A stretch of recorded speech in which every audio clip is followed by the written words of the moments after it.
Hello and welcome to my channel. Today we will make a healthy, tasty Alpenliebe Just Jelly coconut popsicles.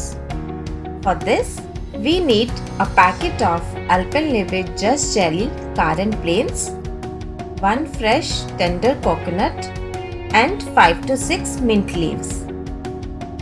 So let's start. Now place 2 to 3 Alpenliebe Just Jelly currant plains into the bottom of each popsicle mold. Now fill this popsicles mold with fresh coconut water. Now add some chopped fresh mint leaves.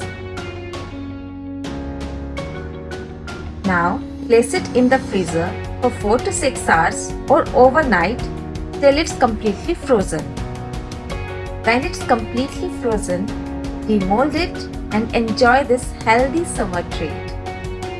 Thanks for watching. Please subscribe my channel and like and share my videos.